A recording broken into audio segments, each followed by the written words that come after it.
Hello everyone, welcome back to the channel of Race IAS YouTube. कैसे हैं आप सब लोग? I hope your preparation is going very fine, very well.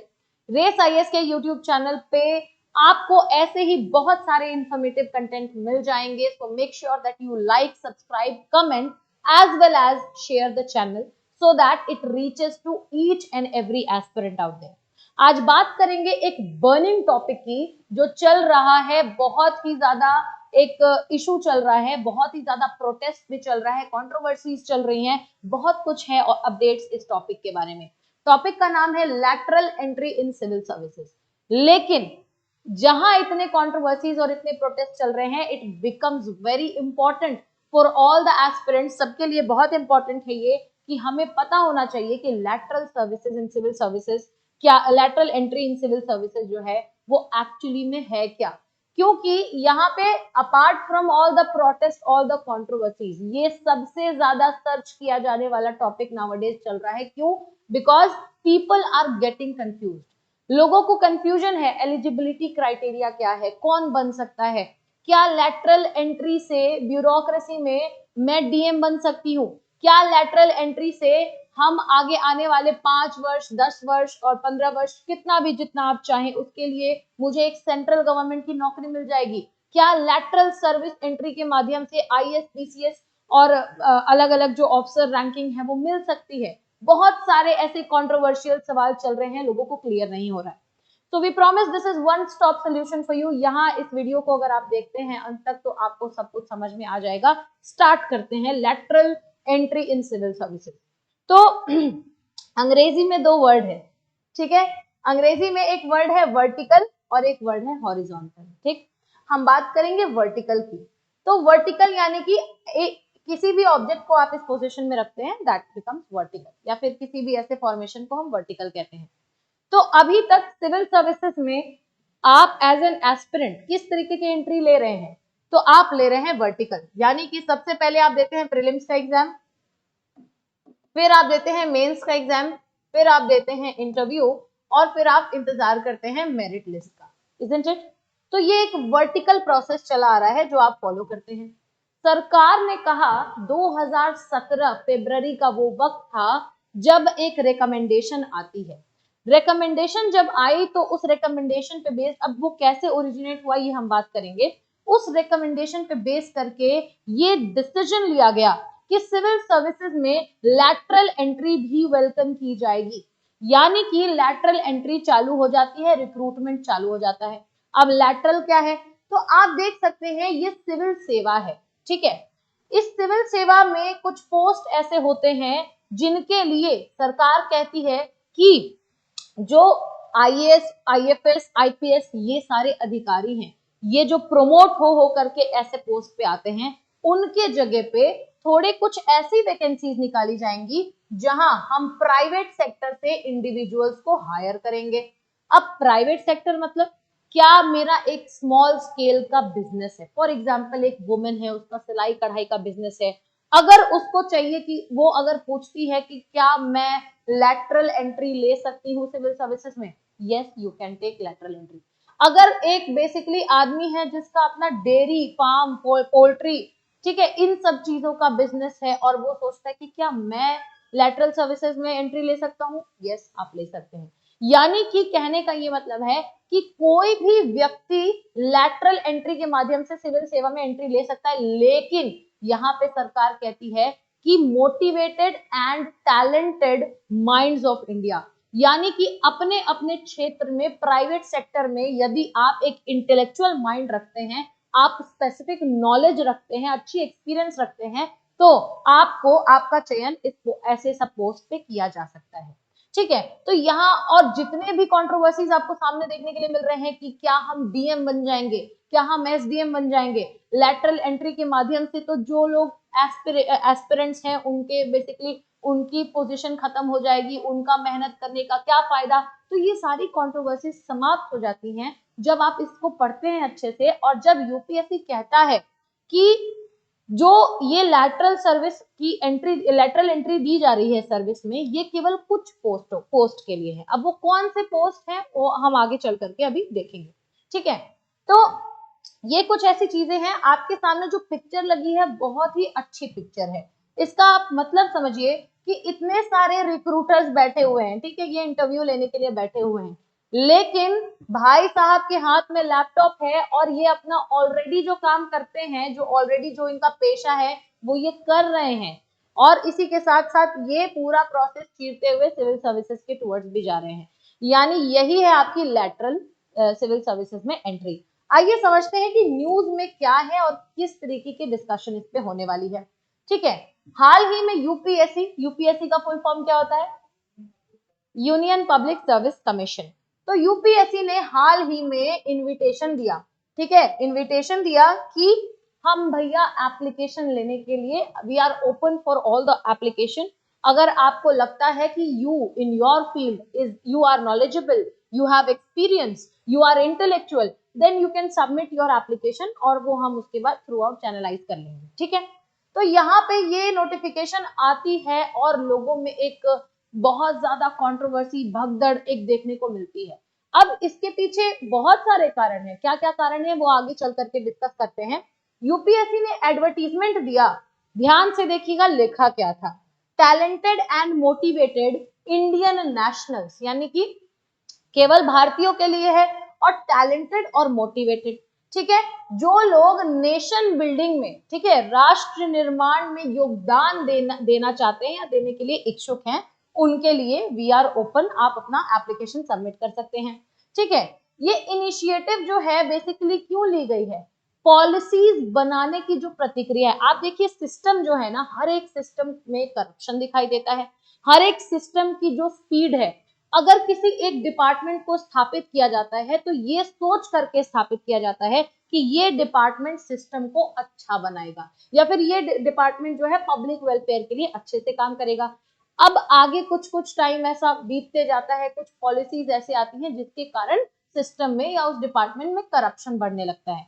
तो इस चीज को टैकल करने के लिए सरकार कहती है कि लोगों में से जब हम लोग चुनेंगे, लोगों में से ही एक्सपीरियंस और इंटेलेक्चुअल लोग चुनेंगे अलग अलग बैकग्राउंड से, और वो जहां फिट इन कर रहे हैं हम उन्हें अगर वहां पे रखते हैं, तो अगर वैसे लोग नीतियों को बनाने में जो अपनी अपनी राय है या फिर अपना योगदान है वो देंगे, तो imagine a place, imagine a department where such policies are coming, जो कि पॉलिसीज इंक्लूसिव है, हर एक लोगों को इंक्लूड करती हैं, ऐसी पॉलिसीज जो करप्शन फ्री है, ऐसी पॉलिसीज जिसमें आपको अलग अलग आइडियाज, अलग अलग इनोवेशन देखने के लिए मिलते हैं।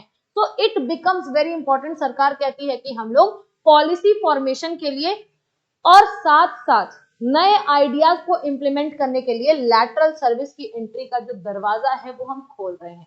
क्या इसका ये मतलब है कि हम और आप जो कि सिविल सर्विसेज आईएएस पीसीएस की जो परीक्षाएं हैं उनके लिए तैयारी कर रहे हैं तो हमारा तैयारी करना व्यर्थ है? ऐसा नहीं है। तो ये फरवरी 2017 में जो एक रिकमेंडेशन आती है, उसके बाद 2018 में पहली बार जब रिक्रूटमेंट किया गया लैटरल एंट्री में, क्या इसके पहले ऐसे लोगों को नहीं लिया जाता था? तो जवाब है बिल्कुल लिया जाता था। फॉर एग्जाम्पल आपने सुना होगा doctor Manmohan Singh, he is a big example कि ऐसे लोग हैं, ये ऐसे व्यक्ति हैं जिनको बिना किसी एडवर्टीजमेंट के अचानक से पॉलिटिक्स में भी लैटरल एंट्री मिली। ठीक है, एक without any face he entered into politics and Indeed ऐसे लोगों ने बहुत अच्छा कंट्रीब्यूशन भी किया है। तो 1990s का जब दशक था, हमें पता है 1990s के दशक से हमने एलपीजी अपनाया, है ना, लिक्विफाइड पेट्रोलियम गैस, हमने एलपीजी अपनाया। LPG stands for liberalisation, privatisation and globalisation. जब भारत ने अपनी पॉलिसीज में और अपने सिस्टम में सुधार करना चालू किया, तो इस टाइम पे अवसतः मैं अगर बात करूं तो 60-70 आईएएस सेलेक्ट होते थे, मैं आईएएस के पोस्ट की बात कर रही हूँ। ठीक है, अवसतः एक बैच में 60 से 70 आईएएस सेलेक्ट होते थे। और जब ये एलपीजी अपनाया गया है और जब हम टेक्नोलॉजिकल एडवांसमेंट की तरफ जा रहे हैं, तो ये अनुमान लगाया गया बहुत सारी कमिटीज के द्वारा कि ये जो सेंट्रल स्टाफिंग है, सेंट्रल स्टाफिंग मतलब केंद्रीय सरकार के जो स्टाफ को चयन करने की प्रक्रिया है, आगे आने वाले समय में ये और कम हो जाएगी। ठीक है, क्योंकि हम लोग टेक्नोलॉजिकली भी बहुत ज्यादा स्मार्ट हो रहे हैं, एलपीजी अपना रहे हैं, तो बहुत ज्यादा उतना मैन पावर नहीं लगेगा। लेकिन आगे चल करके आप देखते हैं आज के टाइम में स्थिति ये है कि प्रत्येक बैच से एवरेज अवसतः आपको 180 रिक्रूटमेंट्स आईएएस के मिल जाते हैं। तो ये जो उनका अनुमान था कि सेंट्रल स्टाफिंग कम होगी, ये कम तो हुई नहीं, ये बल्कि बढ़ने लग गई। ठीक है, अब यहां से स्टार्ट होता है एक ऐसा इशू कि भाई जो ये लोग सेलेक्ट होकर के आ रहे हैं और वर्टिकल एंट्री लेकर के आ रहे हैं, इनके अलावा अगर हम कुछ ऐसी बड़ी बड़ी पोस्ट है, अब आप देख लीजिए, एक मैं आपको डिफरेंस बता देती हूँ। एक डीएम है, ठीक है, डीएम क्या होता है? डिस्ट्रिक्ट मजिस्ट्रेट, जिला अधिकारी। तो ये फील्ड पोस्ट है ना। और अब अगर मैं बात करूं सिविल सेवा की, तो हम बात कर लेते हैं जॉइंट सेक्रेटरी की। एक बस हम आपको एक कंपैरिजन बता रहे हैं। तो जॉइंट सेक्रेटरी की बात करते हैं और डीएम की बात करते हैं, दोनों के काम में फर्क देखिए कि जॉइंट सेक्रेटरी का मुख्य तौर पे काम क्या होता है? नीतियों को बनाने में हेल्प करना, बनाना इन द सेंस बनाने में हेल्प करना, पॉलिसी फॉर्मेशन का काम करते हैं। लेकिन ये जो डीएम फील्ड लेवल का ऑफिसर है ना, इसका क्या काम है? नीतियों को इंप्लीमेंट करना, इंप्लीमेंटेशन ऑफ पॉलिसी। तो अब आप देखिए दोनों के काम में कितना ज्यादा डिफरेंस है। ये जो डीएम ऐसी जो पोस्ट है, यहाँ लैटरल एंट्री नहीं है, ठीक है, बिकॉज दिस इज वेयर आप जो इनिशियल स्टेज पे जो लोग इस पद तक जाते हैं, एक्सपीरियंस होल्ड करके जाते हैं, इनका काम है नीतियों को इंप्लीमेंट करना। यहाँ पे आपकी नॉलेज और जो कुछ भी आप तैयारी में जो आप तैयारी में सीखते हैं, करते हैं, वो आपका सब अप्लाई होता है। लेकिन जब हम पॉलिसी बनाने की बात करते हैं, तो क्या अगर फॉर एग्जाम्पल एग्रीकल्चरल डिपार्टमेंट है, तो कृषि से संबंधित जितने भी पॉलिसीज बन करके आ रहे हैं, यदि हमने एग्रीकल्चरल सेक्टर से, प्राइवेट सेक्टर में से, एग्रीकल्चरल डिपार्टमेंट में से ही बेसिकली ऐसे सेक्शन से एक प्राइवेट व्यक्ति को अगर ले लिया और उसको, जो कि ऐसा एक्सपीरियंस्ड है और इंटेलेक्चुअल है, उसकी राय अगर पॉलिसी बनाने में ली, तो क्या कहीं हद तक डेवलपमेंट हम देख पाएंगे कि नहीं देख पाएंगे? तो यही बेसिकली इनका सूझबूझ के किया हुआ काम है, और इसके प्रति गवर्नमेंट अपने फ्रंट से बहुत सारी चीजें कह भी रही है, हालांकि लोग इस पे कंट्रोवर्सीज बहुत कर रहे हैं। समझ में आ गया इतनी चीजें? अब आगे चलते हैं, अब बात करते हैं स्पेसिफिकली इसके, ये तो पूरा का पूरा था न्यूज, ठीक है। अब हम बात करते हैं कि क्या क्या अपडेट्स हैं इसके रिगार्डिंग। अपडेट्स क्या है? सबसे पहले हम जानेंगे नेचर ऑफ द रिक्रूटमेंट। ये जो रिक्रूटमेंट हो रहा है, इसका नेचर क्या है भाई? तो इसका नेचर है, ये किस नेचर का है? कॉन्ट्रैक्ट बेसिस पे है, ठीक है। किस बेसिस पे है? कॉन्ट्रैक्ट बेसिस पे। यानी कि लैटरल एंट्री से अगर रेस आईएएस में पढ़ने वाले आदित्य एक छात्र हैं, लैटरल एंट्री से अगर सिविल सेवा में चयन इनका हो जाता है, तो ऐसा नहीं है 40-45 साल तक ये एकदम सरकारी नौकरी कर रहे हैं, है ना, ऐसा नहीं है। इनिशियली 2018 में जब ये आया, तो केवल और केवल 3 साल के लिए इन लोगों को रिक्रूट किया जा रहा था। इस बार जब नया नोटिफिकेशन, जो सेकेंड राउंड आया है रिक्रूटमेंट का, उसमें कहा गया है 3 से लेकर के 5 वर्ष तक का रिक्रूटमेंट का प्रोसेस होगा, उसके बाद ये रिटायरमेंट लेंगे और वापस से अपनी फील्ड में चले जाएंगे विदाउट एनी पेंशन, बिना किसी पेंशन के, ठीक है। पहली चीज तो ये हो गई। दूसरी चीज ये हो गई कि ये स्टेट गवर्नमेंट्स के लिए नहीं है, बहुत ज्यादा स्पेसिफिक होकर के इसको जानना है, छोटी छोटी चीजों को क्लियर करना है। स्टेट गवर्नमेंट की नौकरियों के लिए ना होकर के सेंट्रल गवर्नमेंट की नौकरियों के लिए ही बस बेसिकली ये बनाया गया है। तो इसका नेचर समझ में आ गया। अब एक और नेचर में अगर इसका बता दूं, तो भारत के संविधान में हम बात करते हैं आरक्षण की, रिजर्वेशन की बात करते हैं, ठीक है। हम बात करते हैं कि कोई भी सरकारी पद या फिर कोई भी सरकारी नौकरी जब आती है, तो उसके चयन प्रक्रिया में, उसके सिलेक्शन प्रोसेस में हमें रिजर्वेशन यानी आरक्षण देना ही पड़ेगा। आरक्षण क्यों? क्योंकि जो सोसाइटी के डिप्राइव्ड क्लास है, ठीक है, जो बैकवर्ड क्लासेस जो अभी कंसीडर किए जाते हैं, फॉर एग्जांपल एससीज हो गए, एसटीज हो गए, ओबीसी हो गए, अभी हाल फिलहाल में कुछ साल पहले, 2-3 साल पहले ईडब्ल्यूएस की कैटेगरी हो गई, ठीक है। तो ऐसी सब जो कैटेगरीज आ रही हैं, इनको अपलिफ्ट करने के लिए आरक्षण की प्रतिक्रिया, आरक्षण का बेसिकली एक बोला गया है, हमारे संविधान में ये चीजें स्पेसिफाइड है। बट यहाँ पे हम देखते हैं इसका एक और नेचर, और इसका नेचर क्या है? दिस इज अनरिजर्व्ड, यानी इसमें आरक्षण नहीं है। तो अब बहुत सारे लोग इसमें कंट्रोवर्सी कर रहे हैं।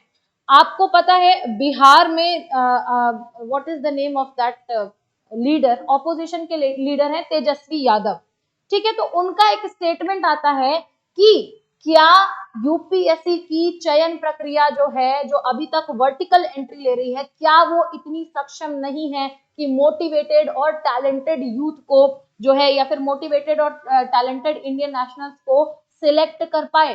क्या ये रीजन है कि हम लैटरल एंट्री लेकर के आ रहे हैं?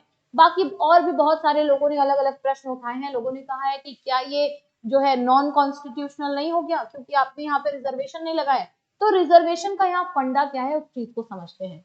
जब हम बात करते हैं ये रिजर्वेशन क्यों नहीं लगाया है, इसको हम कंट्रोवर्सी में समझेंगे। ठीक है, अभी इतना नेचर समझ में आ गया कि क्या है क्या नहीं है। नेक्स्टली अगर बात करें ओरिजिन की, तो ओरिजिन में ये जो ब्यूरोक्रेसी का एग्जाम है, ये एक डायरेक्ट एंट्री जो है, आप इसको इसको इतना इरेज कर देते हैं। ठीक है, यूपीएससी का जो एग्जाम है, इसके ओरिजिन की बात हम करते हैं, और ये ओरिजिन की बात करते वक्त we should be very specific, ये डायरेक्ट एंट्री की बात कर रहे हैं। ठीक है, उत्पत्ति कहां से होती है? नीति आयोग का नाम सुना है ना? तो नीति आयोग ने 3 ईयर एक्शन एजेंडा बनाया। नीति आयोग ने क्या बनाया? 3 इयर्स, ठीक है, 3 इयर्स एक्शन एजेंडा बनाया। पहली चीज तो ये हो गई, 3 इयर्स एक्शन एजेंडा बनाया। ओरिजिन उत्पत्ति की हम बात करें। दूसरी चीज ये हो गई सेक्टोरल ग्रुप ऑफ सेक्रेटरी, यानी कि पहला क्या हो गया? नीति आयोग का एजेंडा हो गया।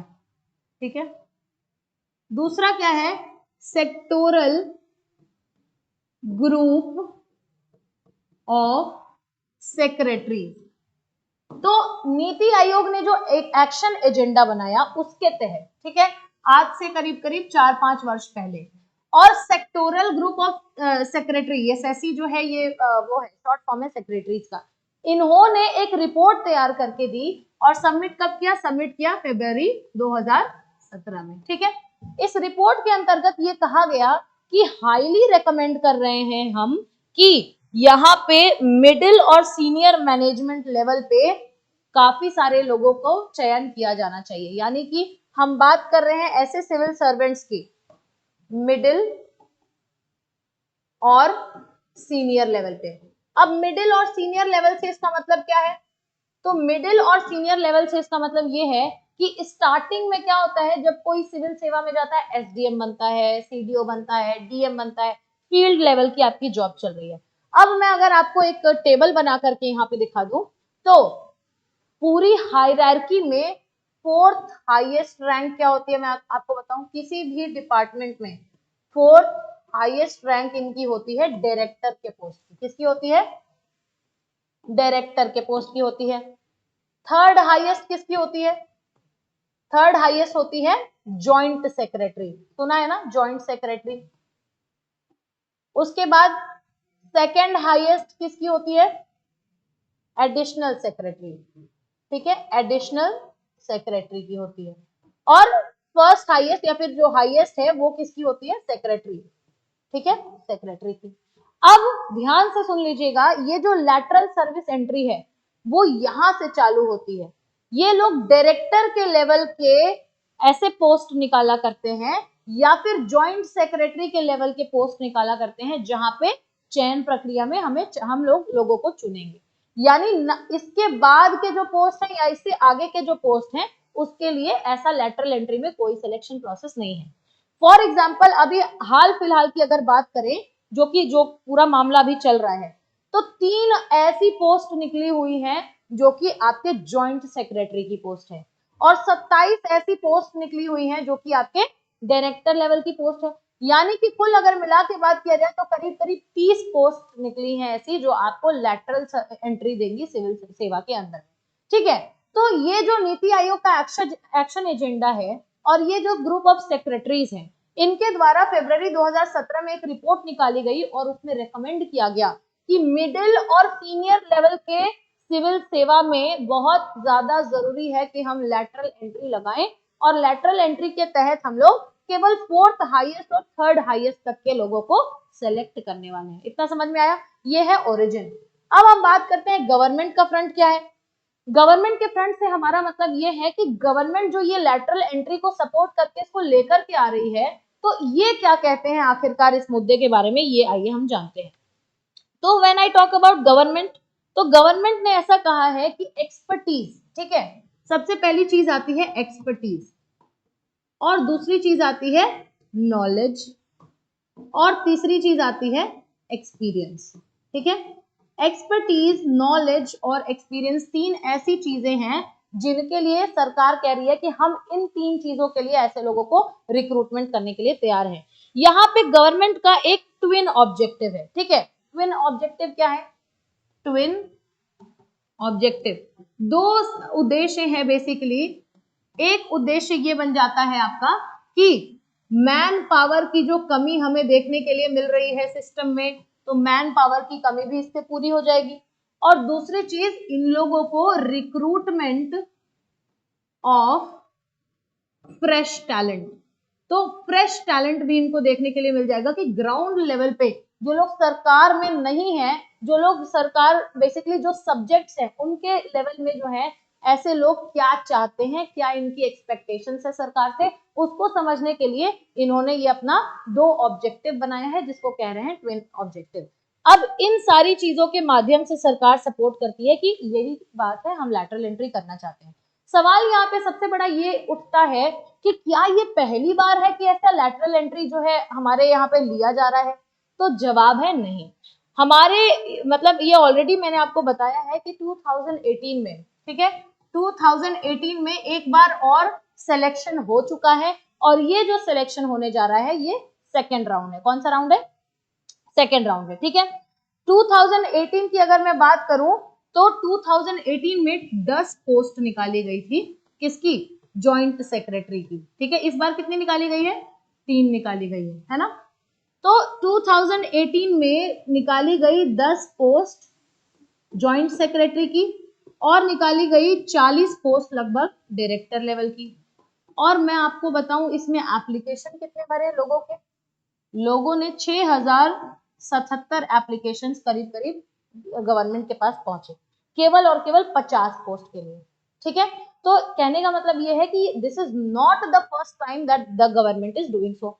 अब होता क्या है कि 5 फरवरी को जैसे ही ये ट्वीट आता है, फाइनेंस मिनिस्टर ने जैसे ही ये ट्वीट किया 5 फरवरी को, बहुत सारे लोग निकल करके आके क्या करते हैं?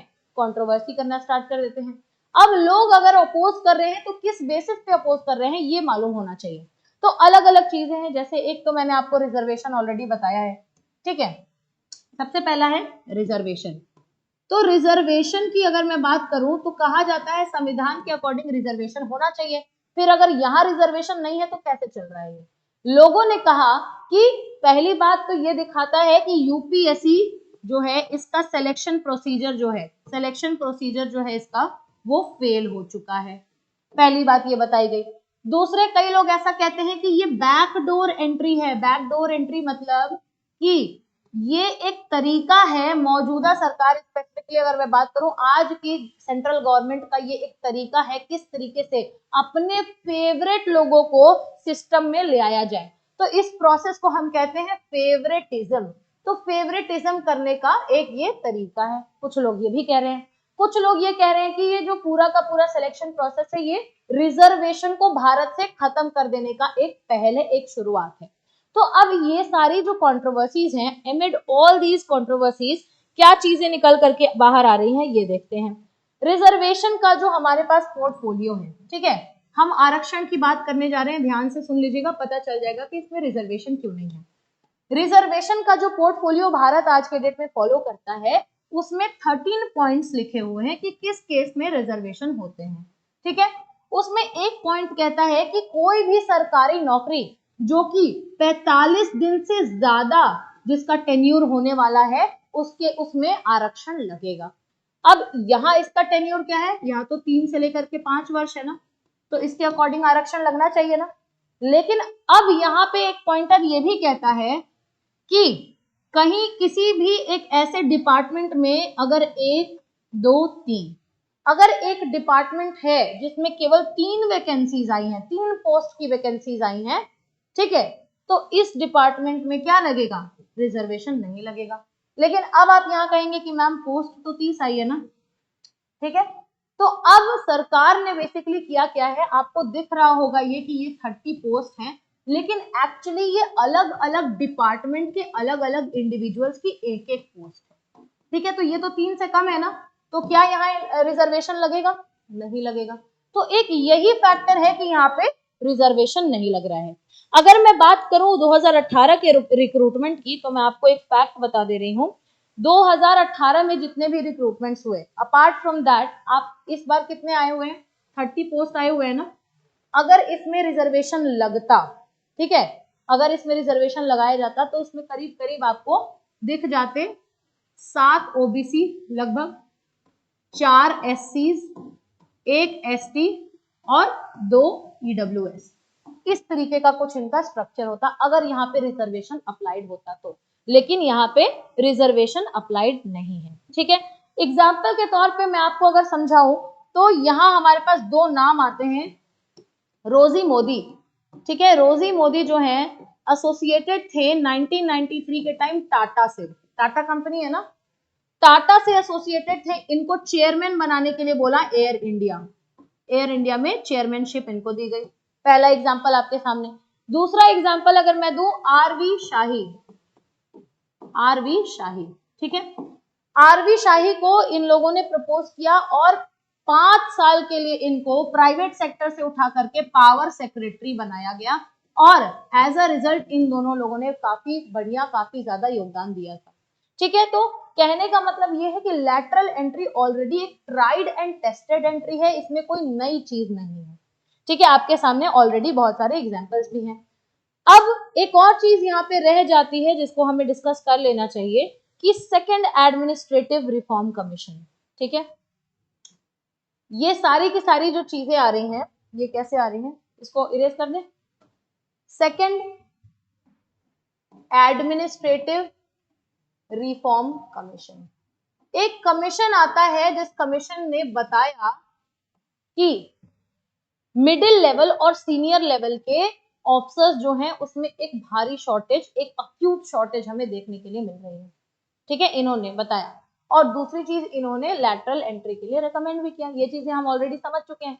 और बेसिकली स्टार्ट कब से हो गया, 1990s के दशक से, जब हम लोग सेंट्रल स्टाफिंग को कम करने की सोच रहे थे, तभी से जो है हमने ये सारी की सारी चीजें क्या की, स्टार्ट की। तो ये कुछ एक आध एग्जाम्पल हैं जो बहुत ज्यादा इस मैटर को बल्कि बना देते हैं। और यहाँ पे कंट्रोवर्सीज जो जितनी सामने आ रही हैं, उन कंट्रोवर्सीज के अकॉर्डिंग हम बाकी की सारी चीजें देख लेते हैं। अगर मैं 2018 की बात करूं, 2018 में जो 10 पोस्ट आई थी ना, किसकी आई थी, ज्वाइंट सेक्रेटरी की आई थी। अब इनमें 10 पोस्ट में अगर बात करूं तो केवल 9 लोगों ने ज्वाइन किया था, आपको पता है।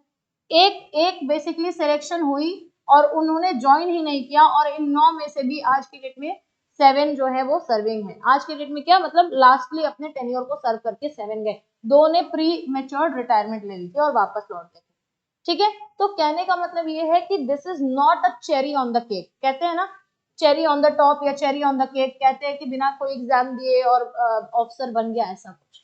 तो this is not just it, इसमें भी अपने बहुत सारे अलग अलग वैलिड ओपिनियंस हैं और इंटेलेक्चुअल माइंड्स को ऑफर किया जाता है। लास्टली इस टॉपिक को कंक्लूड करते हैं, लेकिन उससे पहले मैं आपको ये चीज बता देती हूँ कि आपका अपना इस मुद्दे पे एक अपना ओपिनियन होना बहुत ही ज्यादा जरूरी है। अगर आप मुझसे मेरा ओपिनियन पूछते हैं तो आई वुड से कि लैटरल एंट्री, जैसा कि बहुत सारे लोग ये सजेशंस दे रहे हैं कि लैटरल एंट्री बंद हो जानी चाहिए, इसे अनफेयर एंट्री कह रहे हैं, तो आई somehow I partially agree with people like that, because lateral entry जहां तक की बात की जाए, बहुत अलग अलग क्षेत्र से वाइड वेराइटी ऑफ एक्सपीरियंस को कलेक्ट करके और एक अच्छे पॉलिसी फॉर्मेशन में मदद कर सकती है। बट यहाँ पे बस एक टॉपिक में एक बेसिकली मेरा ओपिनियन ये है, फेवरेटिज्म, ठीक है। फेवरेटिज्म अभी हम लोगों ने इसको डिस्कस किया था, फेवरेटिज्म क्या होता है। अगर फेवरेटिज्म नहीं फॉलो होती है तो lateral entry is not a harmful entry. So इसी के अलावा बहुत सारे ऐसे ओपिनियंस हैं जो आपके हो सकते हैं, एंड ओपिनियंस अलग अलग जगह पे अलग अलग तरीके से मैटर भी करते हैं। अगर इनकी कंट्रोवर्सीज की बात की जाए तो ये 13 पॉइंटर्स जो पोर्टफोलियो हम फॉलो करते हैं उसके अकॉर्डिंग अनरिजर्व्ड है, तो इसमें कोई भी इलीगल चीज नहीं है या फिर कोई भी नॉन कॉन्स्टिट्यूशनल चीज नहीं है। बाकी you are free to frame your own opinions, जैसा भी आपका ओपिनियन है, जो भी आपकी एक अंडरस्टैंडिंग है, एक समरी है, उसको आप शेयर कर सकते हैं रेस आईएएस के साथ कमेंट बॉक्स में। आई होप दैट आपको चीजें समझ में आई होंगी। For the time being, thank you so much and जय हिंद।